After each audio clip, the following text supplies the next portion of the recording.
Olá, boa noite. Está no ar o Agora com Lacombe, hoje no formato Arena. E o nosso entrevistado é o promotor de justiça do Ministério Público do Estado de São Paulo, Lincoln Gaquia, que tem dedicado a vida dele, os últimos 16 anos, dos 30 anos no Ministério Público, a combater a facção criminosa PCC. Promotor, muitíssimo obrigado pela sua participação. Boa noite ao senhor. Boa noite, eu que agradeço a todos. E os entrevistadores convidados para esse programa são Silvio Navarro, meu colega de Opinião no Ar e também da revista Oeste, Jorge Lordello, especialista em segurança pública, apresentador da Operação de Risco, que é um dos campeões de audiência aqui da Rede TV. Lordello, boa noite. Boa noite, Lacombe. Prazer estar aqui. E também Ed Polo, jornalista da Rede TV, repórter do programa do Siqueira Júnior, o Alerta Nacional, que dedica o quê? 100% das suas pautas à segurança pública. Ed, boa noite. Segurança pública em primeiro lugar. Vamos lá, então, conversando com Lincoln Gaquia, promotor de justiça, como disse, no combate aí firme ao PCC. Promotor, eu queria saber como é que o senhor começou esse seu trabalho, 16 anos, já são 30 anos, né, de Ministério Público. Como é que o senhor se viu aí no combate ao PCC? Bom, eu comecei em 2005, na verdade eu atuo lá na região oeste de São Paulo, a região de Presidente Prudente, praticamente minha carreira toda. Mas a partir de 2005 eu me vi envolvido com alguns fatos, né? Não sei se é de conhecimento de todos, mas a gente está numa região que é altamente povoada por presídios, né? Talvez a região com maior densidade populacional de presos do estado de São Paulo é a região oeste, uma região muito pobre, né, do estado. E também, né, junto com a questão desses presos, nós tivemos aí a questão também da ocorrência do PCC naquela região e com muita força, né? Nós temos lá a Penitenciária 2 de Presidente Venceslau, onde foi abrigado toda a cúpula da facção. Em 2005, pela questão territorial, eu era promotor de justiça em Presidente Venceslau. Então eu acabei também recebendo de presente, né, a inauguração da Penitenciária 2, que ela foi reformada para abrigar a liderança da facção. Esses presos foram levados para lá em 2006. E então eu tinha várias investigações que começaram justamente pela questão territorial. Algumas envolvendo inclusive ameaças contra autoridades, inclusive contra a minha vida, que me levou inicialmente a desenvolver essas investigações, e não parei mais, né? De 2005 até hoje, já lá se vão 16 anos atuando ininterruptamente no combate a essa facção criminosa. A gente vai falar um pouquinho desse seu sacerdócio, né? Porque o senhor anda com uma segurança muito forte, né, e recebendo ameaças constantemente. Silvio. Promotor, nesse período todo, nesses 16 anos, além de levar à prisão o núcleo do PCC, o senhor também conseguiu mapear um pouco da estrutura dessa organização criminosa, que o senhor, até numa entrevista recente à Opinião no Ar, se referiu como uma multinacional do crime que poderia muito bem ser qualificada como uma máfia. Qual é o tamanho do PCC hoje? Quanto essa organização movimenta e em que países estão contas e talvez até foragidos alguns poucos líderes ainda soltos do PCC? Bom, a gente está falando hoje da maior organização criminosa, sem dúvida nenhuma, do Brasil, né? Atua em todos os estados da federação, mais o Distrito Federal. Ela está presente em praticamente todos os países da América do Sul, mas com uma predominância no Paraguai, Bolívia, né, Argentina, Peru. Principalmente esses países que são rotas, né, para a entrada do entorpecente no Brasil, seja da maconha, seja da cocaína, que vem dos países andinos, né, só lá que ela é produzida, Colômbia, Peru e Bolívia. O Brasil hoje é o segundo maior consumidor de cocaína do mundo, só perde para os Estados Unidos, né? O tamanho hoje da organização é uma coisa assim gigantesca. A gente calcula em torno de 40 mil integrantes batizados no país todo, mais alguns, né, nesses países da América do Sul que eu já citei, vários batizados na Europa, porque hoje o carro-chefe da facção é o tráfico internacional de cocaína para a Europa, né? Eu costumo dizer que esse é um caminho sem volta, que está tornando essa organização hoje entrando no estágio de máfia, né? A gente já tem investigações em andamento que comprovaram que eles têm encaminhado parte dos recursos oriundos do tráfico de drogas aqui no Brasil para o Paraguai. Para ter uma ideia, na Operação Sharks, que eu tive a oportunidade de coordenar aqui em 2020, eles mandaram em 2019 para 2020 1 bilhão e 200 milhões para o Paraguai, em recursos apenas do tráfico interno.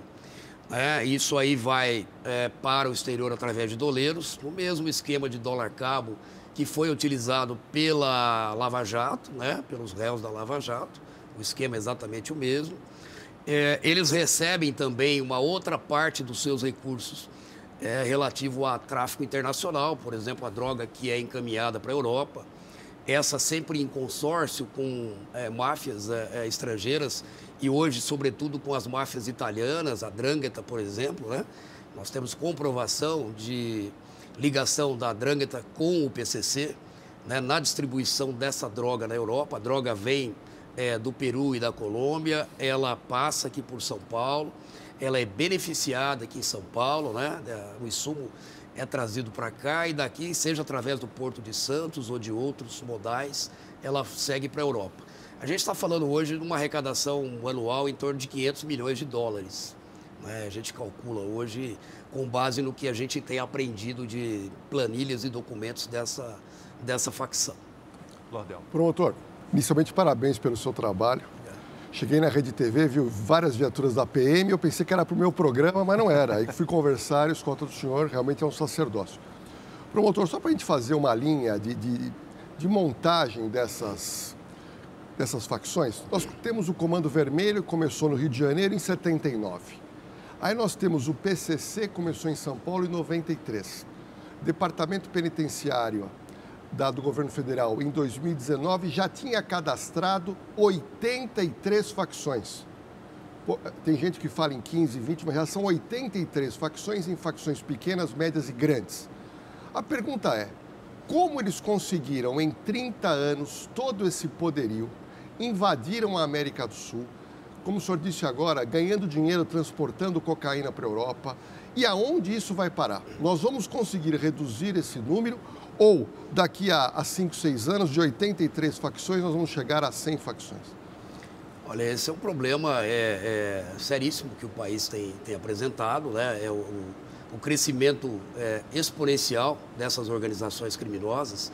Realmente a gente tem dezenas, né? Algumas são realmente pequenas, né? São facções locais. Trabalham em conjunto? Trabalham em conjunto, exatamente. Então, ou estão ligadas ao Comando Vermelho, ou estão ligadas ao PCC ou à Família do Norte, que são as 3 principais facções do país. Mas o PCC hoje ele é praticamente hegemônico em quase todos os estados da federação. Então é ele que causa para nós uma maior preocupação, seja pela questão da ideologia que eles têm, da doutrina, né, de seguir o seu estatuto com rigidez, né, de serem realmente muito organizados. E eles entraram nesse caminho, que eu digo que é um caminho sem volta, do tráfico internacional de cocaína para a Europa, em que você tem um baixíssimo risco, porque quando você perde uma quantidade de droga que foi encaminhada, dificilmente se prende alguém. Né? Os portos aí têm aumentado em mais de 100% o volume de droga apreendida, mas a gente tem que imaginar que se apreende em torno de 10% do que é exportado. Então, 1 quilo de cocaína na Europa hoje vale 35 mil euros.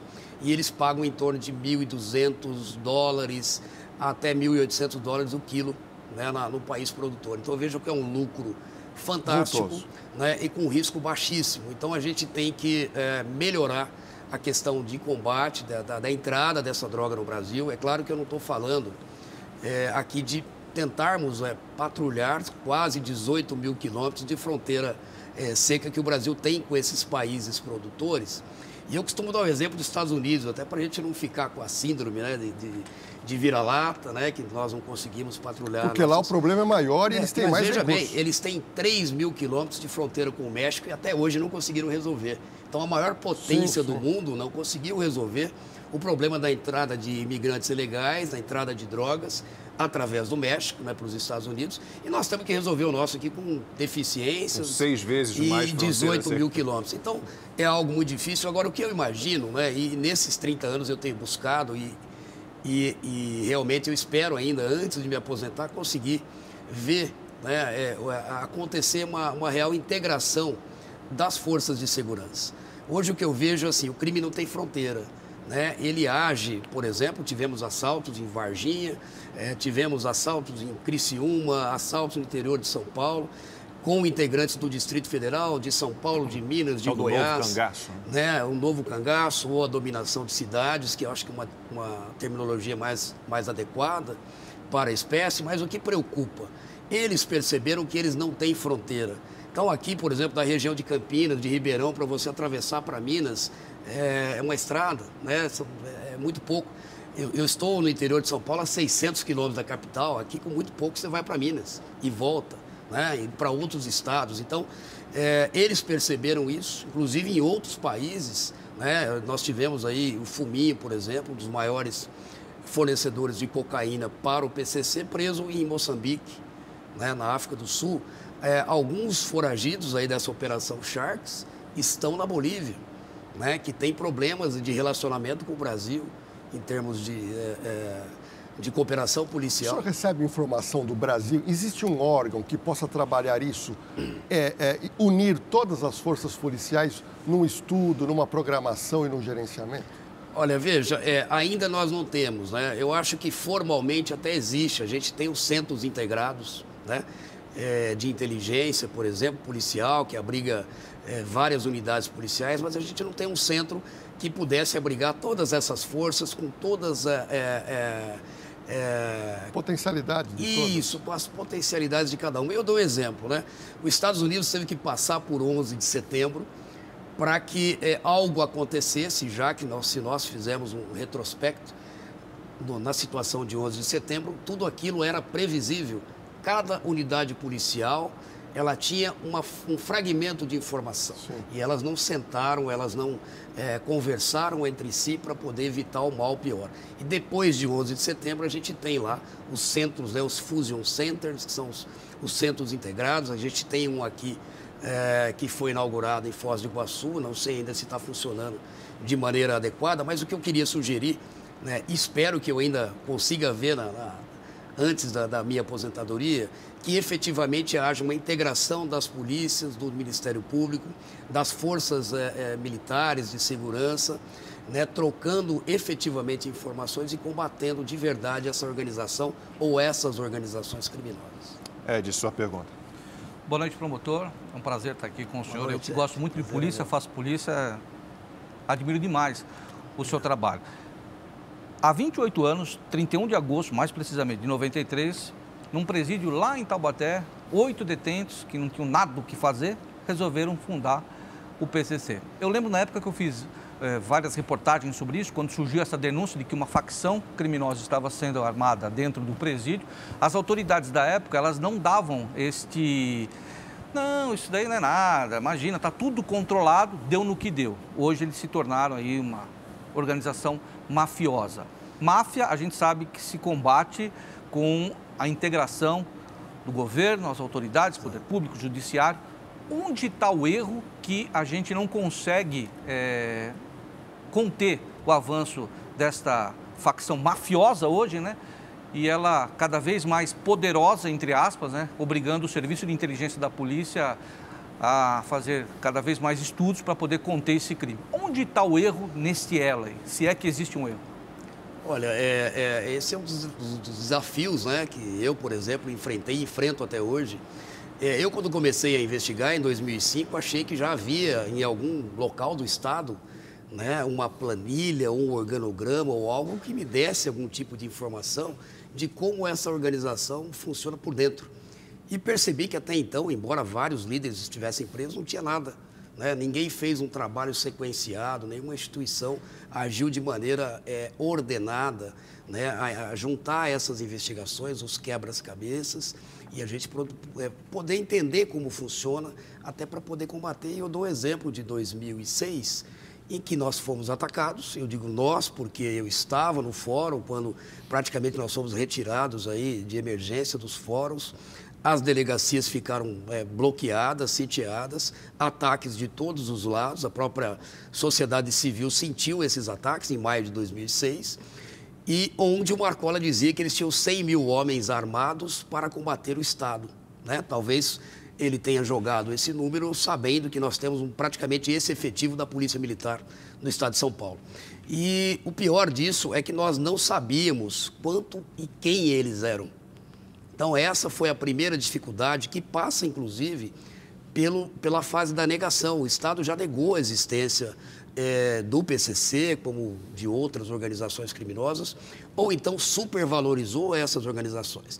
Então, o meu trabalho, quando eu digo meu, é do Ministério Público, evidentemente, da Polícia Militar, da Polícia Civil, da Secretaria de Administração Penitenciária, com quem nós atuamos em conjunto, talvez seja um dos fatores que tem levado ao sucesso das operações que nós desenvolvemos, que é um trabalho em conjunto com todas essas forças. Na verdade, seria tentar mapear e entender o tamanho disso, como funciona, quem eram as lideranças, e aí sim, a partir daí... Hoje já tem isso ou ainda nós não? Já temos. Hoje já tem. Hoje nós temos. Quer dizer, depois de quanto tempo, doutor?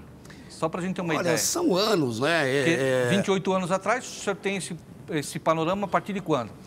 Eu, especificamente, a partir de 2005 para cá, para hoje, em 2021, a gente tem um panorama mais detalhado de como funciona a organização, quem são as suas lideranças, inclusive que me levou até, de maneira a uma decisão estratégica, pedir a remoção dessas lideranças para o sistema penitenciário federal, já que elas estavam, desde 2006, na Penitenciária 2, em Presidente Venceslau, todas elas reunidas como se estivessem numa diretoria, não é? Tomando decisões dentro dos presídios que repercutiam aqui fora, crescendo no Brasil todo, até que nós pudéssemos, então, finalmente poder, pelo menos, isolá-los territorialmente e fazer com que essa comunicação fosse cessada. Mas, realmente, o que eu acho, né, eu volto à questão da integração, aonde não só o Brasil, mas outros países falham. A própria Itália chegou... muita coisa ocorreu para que a Operação Mãos Limpas tivesse resultado. E depois acabou também, infelizmente, sendo frustrada.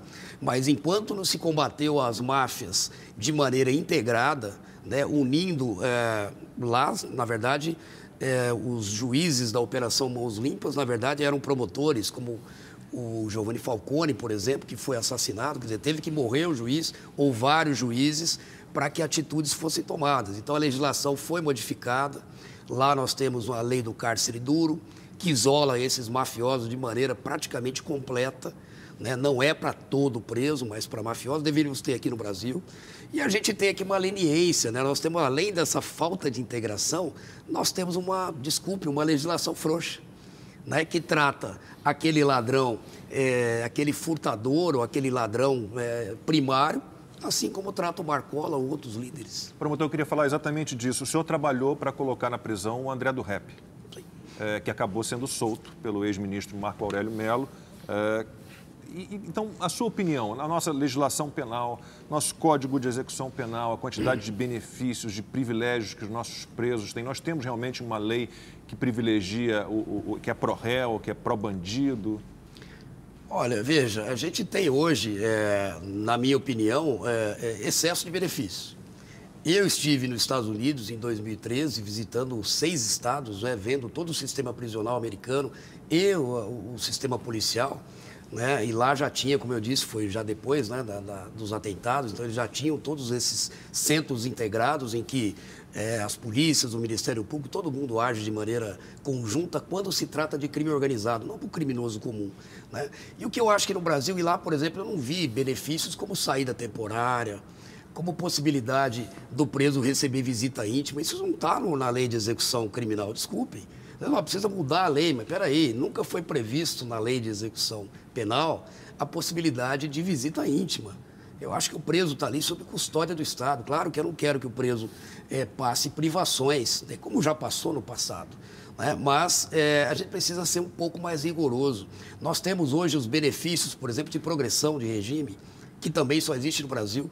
Seria preferível que saísse apenas de livramento condicional, como nos Estados Unidos, por exemplo. Audiência de custódia. Só que aí, nos Estados Unidos, eu exemplifico, há uma fiscalização do livramento condicional que efetivamente funciona. Fiscalização muito rígida. Muito rígida. Ele é submetido a visita surpresa, se ele está trabalhando ou não. É monitorado de alguma maneira. Ele tem que fazer exame toxicológico, enfim. Então, é toda uma série de legislação que nós não temos aqui. A gente tem um excesso de direitos. Então, no caso do André do Rep, você vê uma legislação que foi feita, teoricamente, o pacote anticrime do ministro Moro, que foi feito para beneficiar as forças de segurança, acabou sendo deturpada no Congresso Nacional. Colocaram um monte, desculpe, de jabutis no meio da lei. Essa lei acabou sancionada. E um deles, por exemplo, é de que a cada 90 dias o juiz deve verificar se existe ou não a necessidade da prisão preventiva. Ele tem que ficar renovando isso. No caso do André do Rep, foi uma malandragem processual, no meu modo de ver, para não dizer outra coisa. Promotor, só pegar um gancho aqui. Vamos lá. Somente, só pegar um gancho do Lacombe. Um detalhe importante, o que o Lacombe disse é muito verídico, esse monte de benefício. No meu programa, metade das ocorrências são ocorrências de tráfico de drogas. Aquele pequeno traficante, aquele garoto, normalmente menor de idade. E o policial, quando detém essas pessoas, começa a ter uma conversa, uma entrevista. E a pergunta é, você tem passagens pela polícia? E a grande maioria já tem várias passagens por venda de drogas. E a pergunta que nós fazemos também, quanto você ganha por dia? E lá um garoto fala, eu ganho de 200 a 300 reais por dia vendendo drogas a 12 horas. Um país onde nós temos, o Brasil é considerado o segundo país onde tem mais consumo de droga. Então, no final, é um grande enxuga-gelo, promotor. Porque a gente verifica, o rapaz é preso, fica pouco tempo, ele já volta para vender novamente. E faz uma carreira no crime. Alguns, inclusive, são presos no mesmo dia, várias vezes. Eu já vi acontecer, sobretudo aqui na capital. Sim. O sujeito é preso por tráfico, às vezes eles já sabem, por exemplo, está com uma pequena quantia, eles nunca vão levar uma quantidade grande, evidentemente, porque se ele tiver entrar pela primeira vez, ele já vai cair no tráfico privilegiado, às vezes vai pegar 1 ano de prisão. Aí ele é solto na custódia. Que o próprio Lacombe mencionou. Na custódia ele volta para Cracolândia, volta para outro lugar e acaba sendo preso, às vezes, pela mesma equipe policial. O que é uma situação, veja, a gente não precisa entender que nós não é a nossa intenção, nunca foi misturar esses pequenos traficantes com um marcolo, com lideranças de facção criminosa. Mas eu desconheço quem esteja em presídio hoje que tem algum benefício para ser concedido. A verdade é essa aqui no estado de São Paulo. Então, a maioria é multirrecidente, plurirreincidente. A maioria deles é por tráfico de entorpecentes, mas não a primeira vez. 4, 5, 6 vezes. E não tenho dúvida, ele vai sair da cadeia e vai voltar a traficar, porque é um círculo vicioso. O sujeito que ganha 300 reais por dia, um garoto, ele não vai trabalhar aí na construção civil para ganhar 1.200 reais por mês. A verdade é essa. Então, assim, a cadeia realmente, ela não ressocializa, mas esse não é um problema só do Brasil. É um problema mundial. Talvez na Suécia, ou na Holanda, ou no Japão, que são países com uma cultura diferente. Crime sem violência. Crime sem violência. Agora, no Brasil, assim como em outros países continentais, é algo que só espelha a ausência do Estado. Então, se esse pequeno traficante ele existe e continua existindo, é porque primeiro ele tem consumidor para isso. Essa é uma verdade que a gente também... nós não podemos deixar de imaginar, a gente fica voltado só também para o infrator e a gente não verifica que o consumo aumentou em muito. Não sei se vocês sabem, mas com a pandemia aumentou em 40% as apreensões de droga nas estradas do país, sobretudo de cocaína. Quer dizer que as polícias são mais eficientes? Evidentemente, mas quer dizer que o consumo aumentou também. Silvio. O senhor falou agora há pouco no André do Rep, numa pergunta do Lacombe. Enfim, o Ministério Público sabe o paradeiro dele hoje? A Bolívia seria uma possibilidade, algo que foi noticiado? Também aproveito para perguntar sobre o Marcos Tuta, também sobre o paradeiro, porque esses seriam ali o espécie de segundo escalão já que o Marcola já está há muito tempo na prisão. E aproveito, já que a gente está falando sobre as fronteiras aqui na América do Sul, promotor, o que está acontecendo no Paraguai especificamente, esses últimos episódios envolvendo Ponta Porã, Pedro Juan Cabaleiro, com mortes de pessoas ligadas a políticos paraguaios, por exemplo? Veja, a gente tem que, nesse caso, eu vou começar pelo final, Paraguai. Depois eu volto no André do Rep. A gente tem que tomar muito cuidado e separar o joio do trigo, né?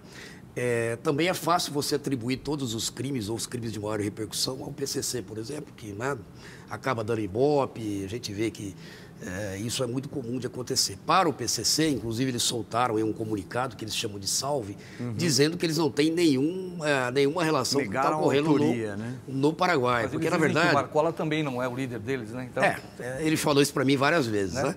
Que não é o líder de nada. Mas, enfim, a questão do Paraguai é um problema mais complexo, porque lá convivem várias organizações criminosas, não só o PCC, com a morte do Rafat, né, que era o barão ali, o senhor daquela fronteira. Então, abriu um espaço muito grande, que parte foi ocupado pelo PCC. Nós tivemos lá o Minotauro, tivemos os outros traficantes brasileiros que estavam ali, acabaram presos, né, estão em unidades federais. E aquilo ali, não existe vácuo de poder. Então, aquilo ali é uma disputa territorial por uma fronteira onde parte da cocaína e da maconha, principalmente da maconha que chega no Brasil, e principalmente do armamento, vai passar por ali. Então, isso é dominar aquela região, é dominar um local estratégico para essas organizações. Então, eles estão em guerra, né? Não quer dizer que aquilo tudo, morte de filhas do deputado ou de políticos, né, de moças, por exemplo, que estejam envolvidas com o PCC, até acredito que não, para eles não é nada lucrativo. Para eles é melhor você corromper a polícia paraguaia, corromper as autoridades locais e continuar desfrutando do tráfico, desfrutando de poder andar nesses países como Paraguai e Bolívia, sendo procurado aqui no Brasil com uma nova identidade lá e vivendo lá como um cidadão de bem. Eu vi vários casos, você citou... Voltando para o André do Rep, as informações que eu tenho é de que ele esteja na Bolívia, porque o Paraguai hoje tem uma cooperação maior com o Brasil, né, por conta da presença, inclusive, do DEA, né, naquele local, a SENAD, enfim, a SENAD também com policiais brasileiros, Polícia Federal, agindo em conjunto com as autoridades paraguaias. Então, eles têm prendido muitos integrantes e expulsado rapidamente para o Brasil, o que não acontece na Bolívia. Então, o sujeito na Bolívia, saiu uma reportagem num grande jornal, algumas semanas atrás, de um dos foragidos dessa Operação Sharks, que eu tive a oportunidade de coordenar aqui em São Paulo, que é o Sérgio, é um integrante da região de Campinas, que tem um restaurante em La Paz. Ele foi fotografado lá. O Tuta possivelmente esteja lá, às vezes até contando com segurança de policiais ou de integrantes de forças armadas bolivarianas. Então, assim, é algo muito difícil da gente combater, porque o Brasil hoje, infelizmente, né, por conta do governo local, e não só o Brasil, os Estados Unidos também foi expulso de lá, enfim, tem uma dificuldade muito grande de relacionamento. Isso está acontecendo na Bolívia e está acontecendo na África, no continente africano, onde, por exemplo, o Fuminho foi preso em Moçambique e outros integrantes também se escondem lá. Né? São países aí com ditaduras corrompidas, né? Com Estado falido e que dão aí abrigo para esses criminosos, né? Poder trabalhar lá de maneira tranquila. Promotor, vamos colocar o senhor um pouco contra a parede aí. Vamos lá. Não, porque é o seguinte, o senhor disse que a gente está cansado, um senhor disse, a gente está cansado de saber que presos têm benefícios, que vale a pena para eles, né? Acham que vale a pena, porque depois que são presos não vale mais a pena. Mas que, né, traficar é bom, porque recebe 300 e tal.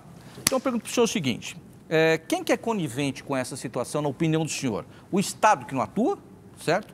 O Legislativo que não muda as leis, o Judiciário que solta, ou os advogados que encontram brechas para poder tirar esse pessoal da cadeia? Onde está o erro? Porque o que a população, ela pergunta na rua, que a gente vê na rua, é justamente isso. O pessoal sofre com isso, né? E a gente vê que é um ciclo vicioso, que eles estão sempre na frente nesse sentido, né? Que fazem o que querem.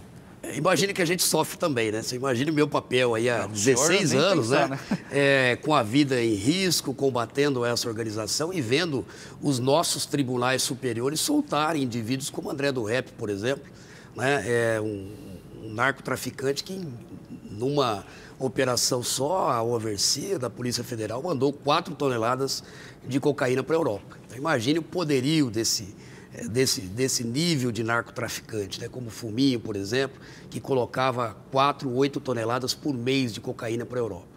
Então, a gente vê nossos tribunais superiores, infelizmente, né? E aí, não adianta a gente falar também que é falha da legislação. Eu acho que nós temos um garantismo penal exacerbado, que não está na legislação, e sim na interpretação jurisprudencial que os tribunais superiores, sobretudo o STJ e uma parcela do STF, tem dado a essas questões de criminosos. Por exemplo, né, até pouco tempo atrás, se você pegasse o celular de um criminoso e ele te passasse, por escrito inclusive, autorização para você abrir com a senha do celular, sem nenhum tipo de coação, né, essa prova estava sendo invalidada pelo STJ, porque presumia-se uma coação, já que ele não estava em condições, não tinha advogado, de poder negar o acesso à polícia daquela senha que poderia acessar esse celular. Então, são saídas jurídicas que eu acho que o menos culpado disso são os advogados. Eles estão ali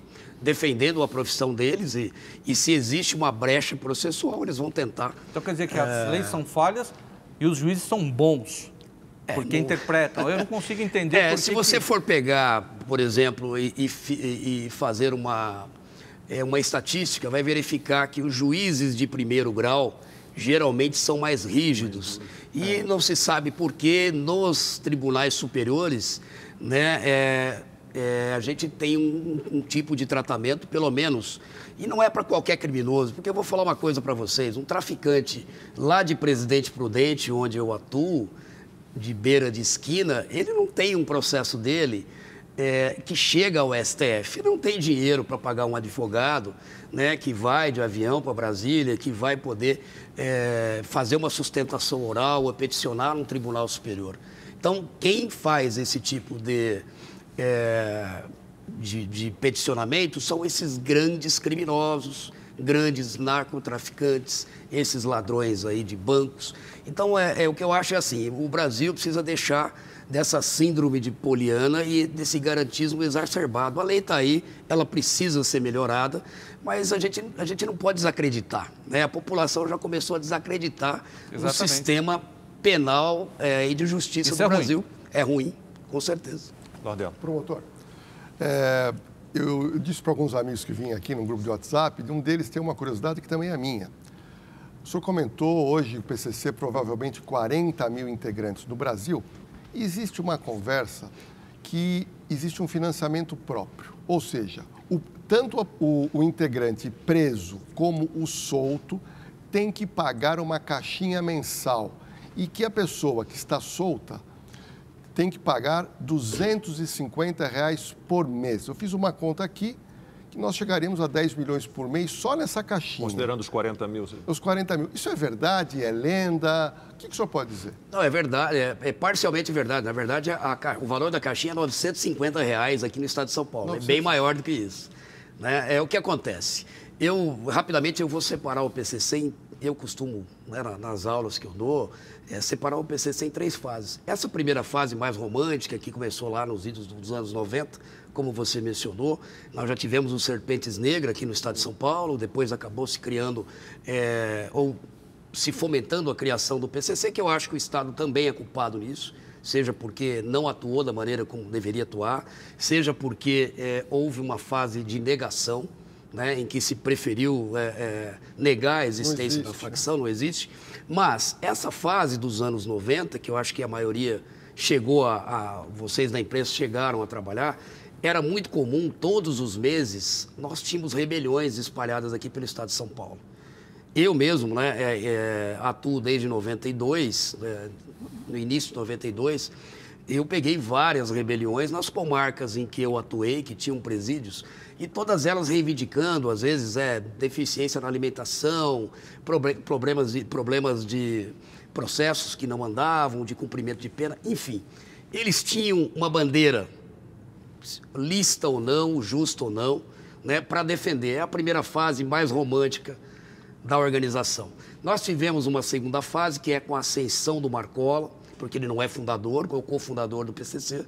Ele tomou para si essa facção, né, lá nos idos dos anos 2000, 2003, 2002 para 2003, em que todos os líderes foram assassinados ou mortos, inclusive a mulher do Marcola, né, uma das mulheres dele. E aí vem uma fase social do PCC, em que você arregimenta mais integrantes, fornecendo o quê para eles? Por exemplo, o sujeito que está preso no interior do estado de São Paulo, lá na minha região, região oeste, que está no mínimo a 600 quilômetros da capital, imagine que nós não temos presos locais, a maioria dos presos é aqui da região metropolitana.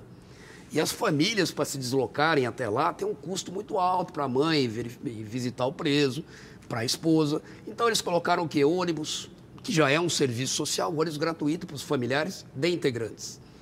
E aí surgiu realmente essas caixinhas, que era uma maneira de você fomentar, né, o pagamento disso aí. Aí, com isso, veio os advogados, que é o tal da sintonia dos gravatas. Olha, vamos pagar advogado. Mas advogado para qualquer preso? Não. Só para o preso que tenha sido detido em cumprimento de alguma missão do PCC. Ou para matar alguém, ou para traficar drogas ou armas. O cara na biqueira não tem advogado, não ele está sozinho, ele está largado. Ele está lá a cargo do Estado. E aí, assim, o que se pensou na época, né, nessa segunda fase ainda? Se pensou em que o preso que está lá no interior, ou onde esteja, ele precisava subsistir, a família dele. Então aí começa o tráfico interno de drogas do PCC.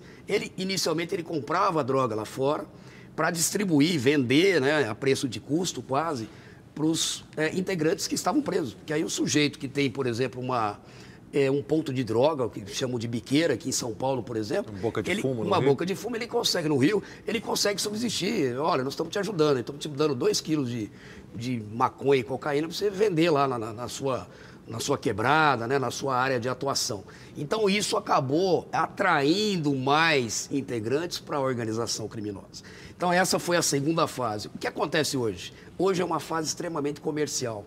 O PCC hoje é basicamente, eu já disse isso numa outra entrevista, né, uma multinacional do crime, voltada exclusivamente para o tráfico de entorpecentes. E com isso, eles abandonaram as bases.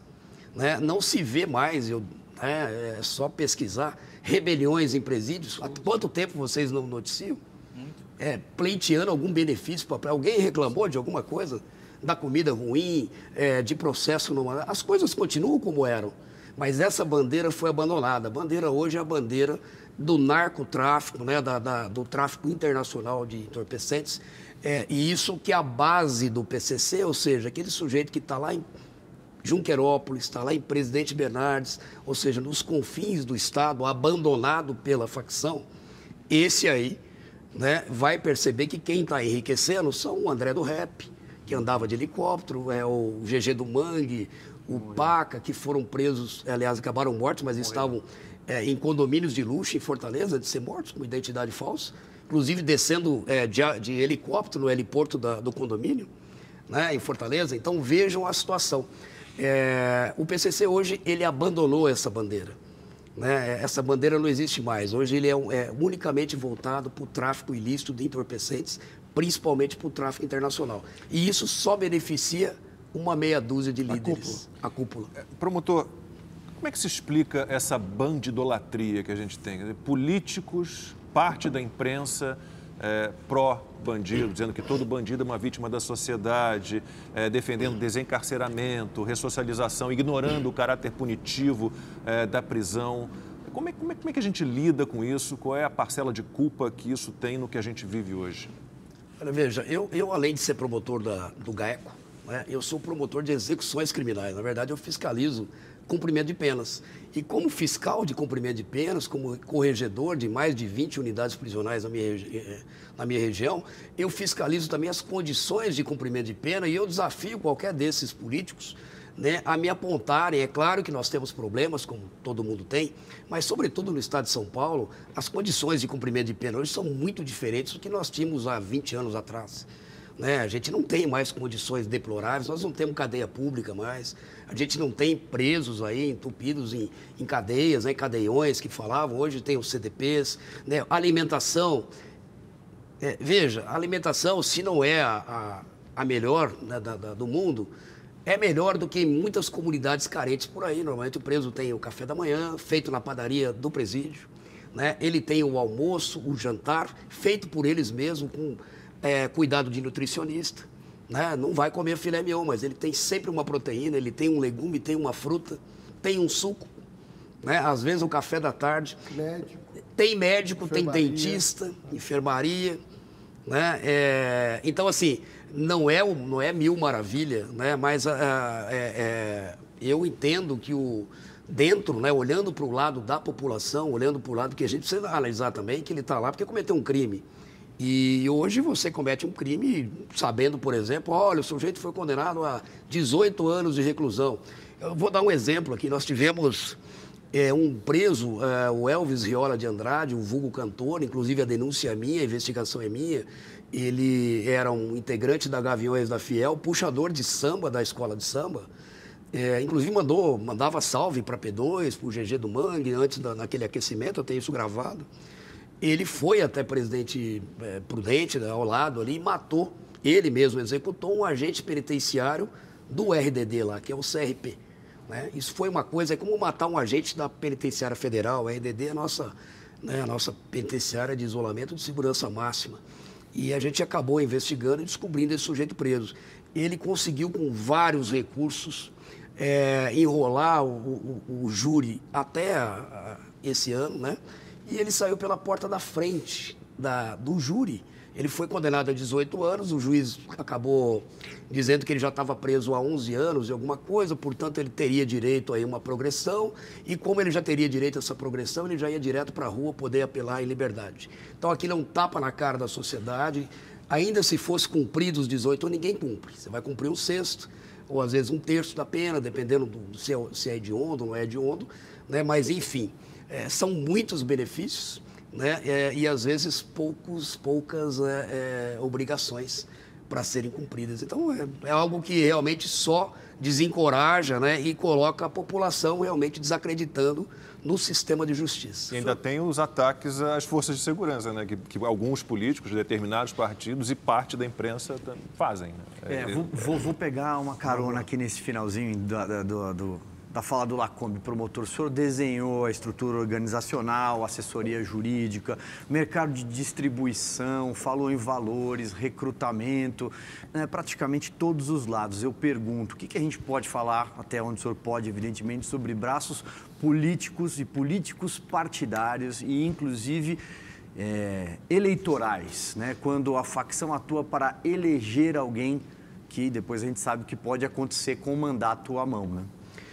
Veja, essa é uma questão ainda que ela está germinando, né? Por que eu digo germinando, né? O PCC não joga dinheiro fora. Então, assim, eu já vi, eu pessoalmente investigando vários deputados ou candidatos a deputados que se apresentaram a eles, né? Alguns que eram, inclusive, até ex-criminosos ou ligados a criminosos. Para buscar financiamento. Olha, nós precisamos campanha, de dinheiro para a campanha, porque eu vou ser deputado federal. Aí o Marcola fala, tá bom, você vai ser um deputado federal. Você tem outro, dois, mas dois num universo de 500. Não vai fazer muita coisa, então eles não vão jogar o dinheiro fora. Eles já perceberam isso aí, né? Que seria um deputado nanico do crime organizado ali. E prefeito. Sim, aí nós chegamos num ponto mais delicado. O criminoso, ele quer, o crime organizado, e sobretudo o criminoso, ele quer facilidade, ele quer poder usufruir, inclusive, do dinheiro que ele ofere traficando ou nesses grandes roubos a banco. Não adianta nada você ter o dinheiro e não poder usufruir. E, às vezes, ele precisa contar com uma proteção do Estado. E isso ele consegue nos pequenos municípios, e até grandes hoje. Aí sim, né, a gente tem que entender que pode haver um financiamento de campanha para vereador, por exemplo, né, você conseguir colocar alguém numa subprefeitura aqui da capital, alguém no setor de transportes, porque a gente sabe hoje que as cooperativas, várias delas, né, de transporte urbano, estão ligadas a organizações criminosas, sobretudo ao PCC. né? Então, esse tipo de participação política, sim. Municípios, por exemplo, olha, eu vou financiar um determinado prefeito que depois vai me dar um licenciamento ambiental para eu instalar lá um resort, um hotel, como, por exemplo, o irmão do Marcola, o Alejandro, tem negócios, né, no Ceará, ali na região de Canoa Quebrada, naqueles locais ali, tem até hotéis ali.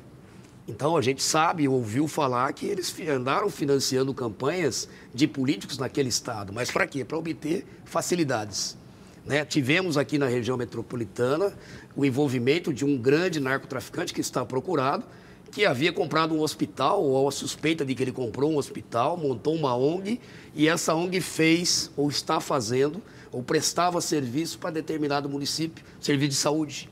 Então, vejam que eles vão começando o que a máfia fez.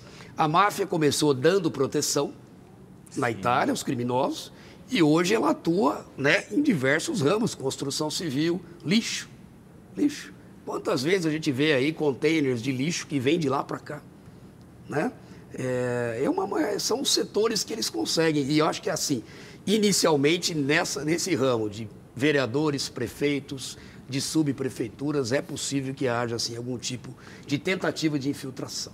A gente vai fazer agora um rápido intervalo e volta daqui a pouquinho com a parte final da entrevista com o promotor Lincoln Gakia. Até já.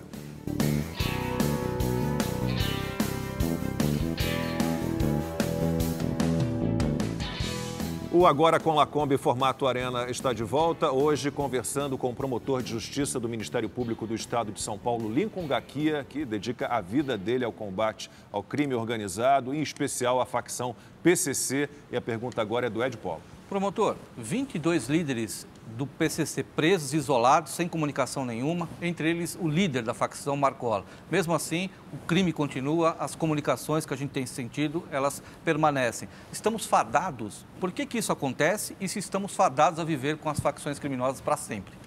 Olha, veja, a gente tem que primeiro entender que esses líderes estiveram aqui no estado de São Paulo de 2006 a 2018 e acabaram sendo removidos em 2019. Então, eles ficaram por mais de uma década comandando o crime aqui sem serem tocados, porque eles já estavam presos, né? Alguns deles no RDD, alguns deles na Penitenciária 2 de Venceslau.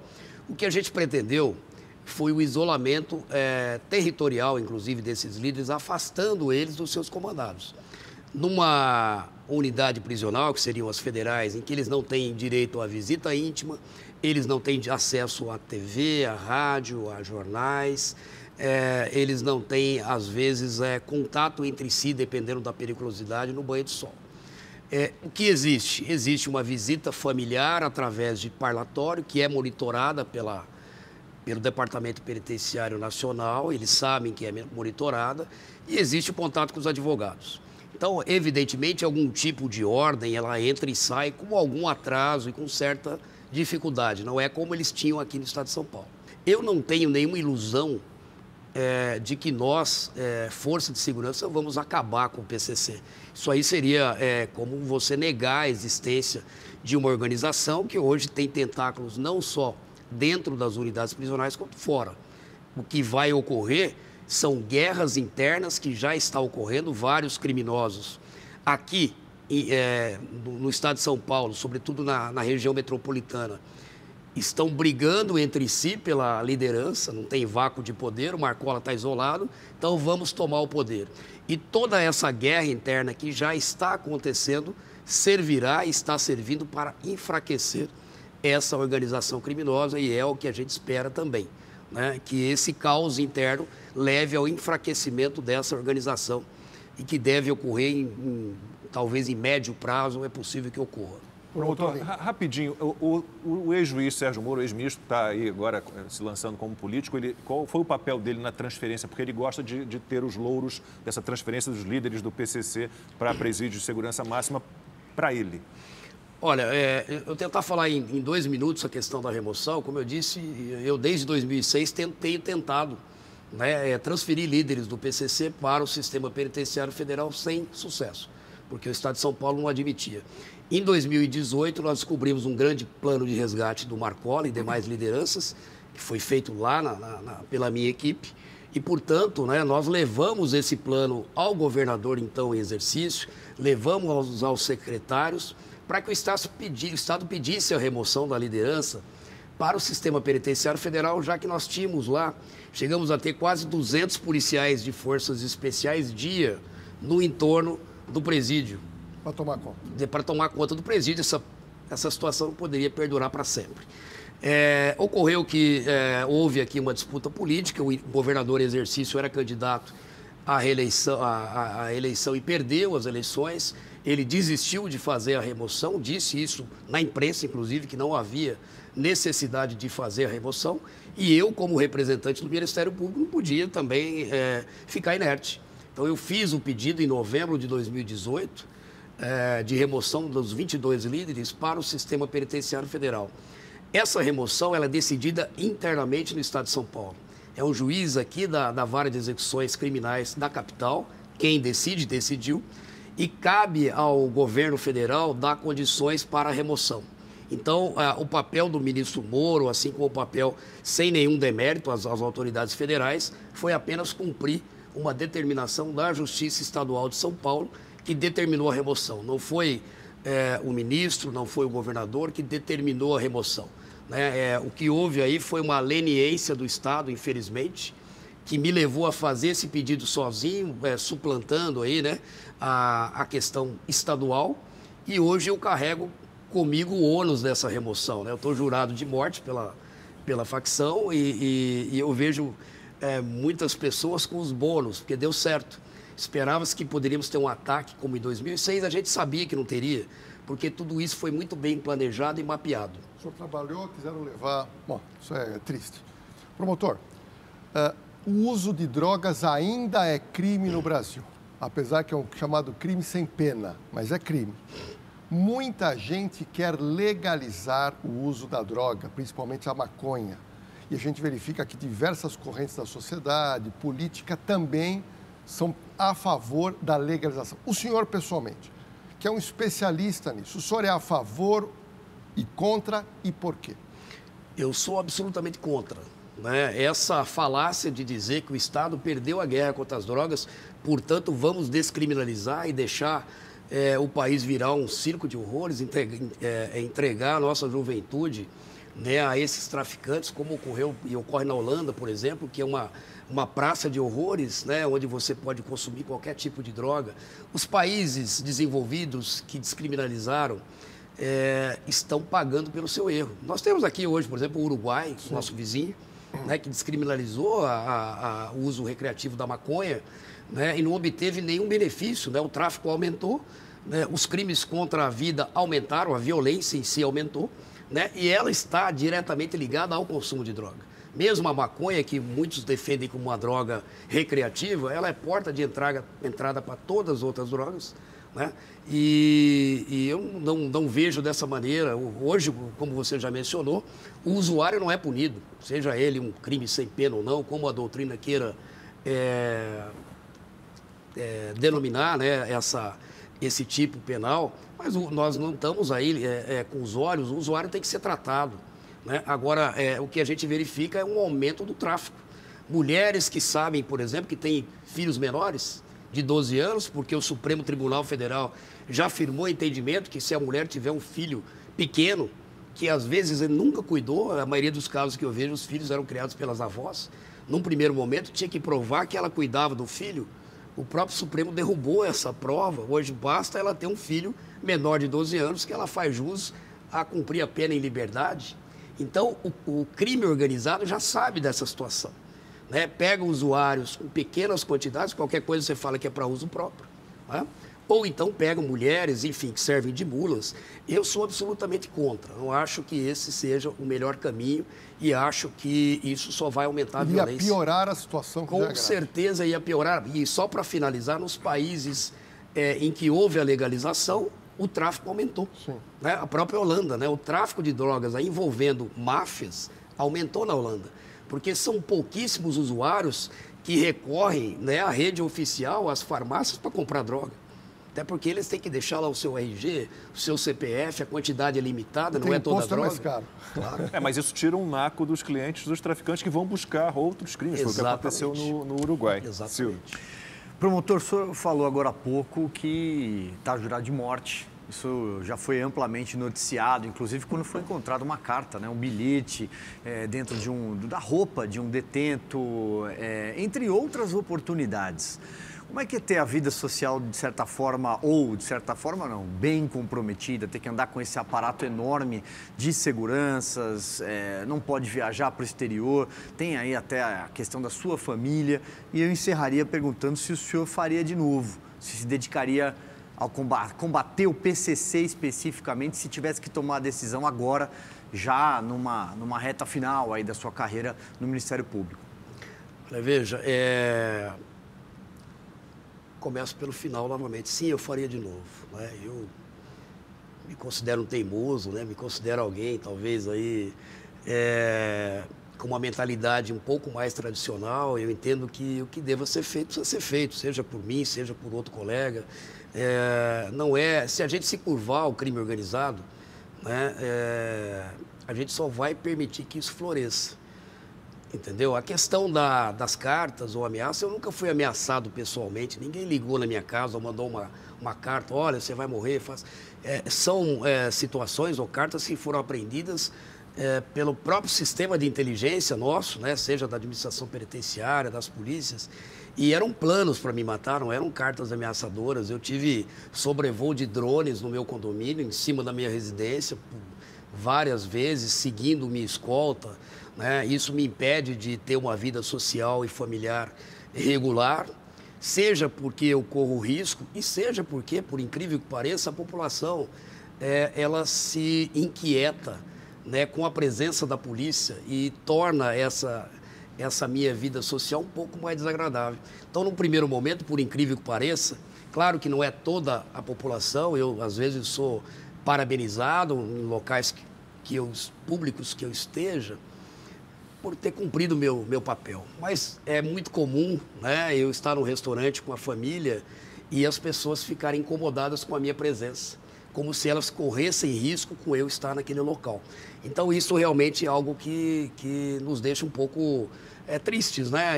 Mas eu acho que é da cultura, infelizmente, da cultura do país, a cultura de alguns, a cultura do jeitinho, a cultura, né, de que a polícia só está aí para poder oprimir ou para prender o pobre, né, ou o negro, aquelas mesmas conversas de sempre. Só que quando essa parte da população precisa de apoio, é no 90 que eles ligam. Essa é a questão. Promotor, agradecemos muito pelo seu sacrifício. Gostaríamos que não fosse desse jeito, mas agradecemos muito. Parabéns pelo seu trabalho e agradecemos muito pela sua participação aqui no Agora com Lacombe, nesse formato Arena. Muito obrigado. Eu que agradeço a todos. Muito obrigado. Ed, obrigado. Silvio, Lordello, muito obrigado. Obrigado a você que nos acompanhou. Agora com Lacombe volta na quinta-feira da semana que vem, às 11h30 da noite. Até lá, boa noite.